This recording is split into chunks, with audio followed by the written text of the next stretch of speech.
The history of China is one of the longest chronicles of one region, stretching back some 4 millennia, back to the Bronze Age all the way up to the modern state.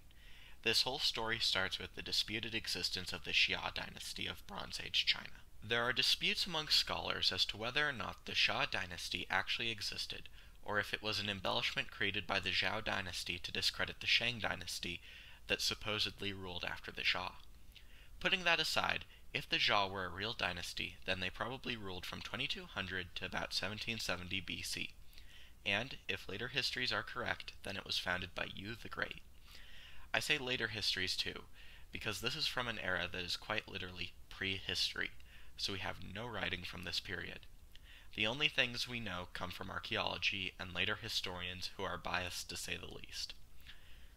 We know that people lived off of millet, wheat, pigs, and chicken.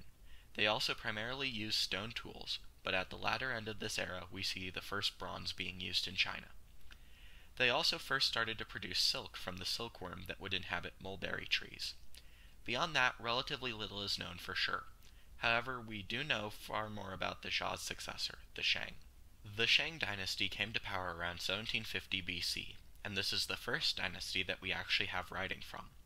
This writing system is the direct ancestor of the system China uses today. Most of this writing has been found on what are called oracle bones, which are the shoulder bones of cattle, and on turtle shells that date from around the 13th century BC.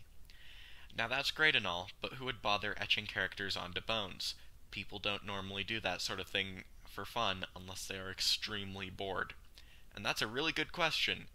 They were used in a form of divination where a person would etch a question on the bone, then heat it up. Then, depending on how it cracks, you would gain an answer to your question. This is obviously the most reliable form of information before the wonders of Google. And through this sort of thing, we actually gained a complete record of the emperors of the Shang, some insight into their religious beliefs, and insight into the Shang elites' lives. We have learned that they had a supreme god called Di, but there were also lesser gods associated with nature. They also revered their ancestors greatly, a theme that we see for the rest of China's history. They believed that their ancestors could interfere with events on Earth, so you should probably treat them with respect so your ghost grandpa will help you in the future. In this period, we also see the link made between heaven and the emperor. This is another important theme in Chinese history, that the emperor was the lifeline between the people of Earth and these great cosmic forces. It wasn't long after this link was made before we see the roots of authoritarianism in the Chinese government, because if you're the contact between heaven and earth, your word is worth far more than its weight in gold.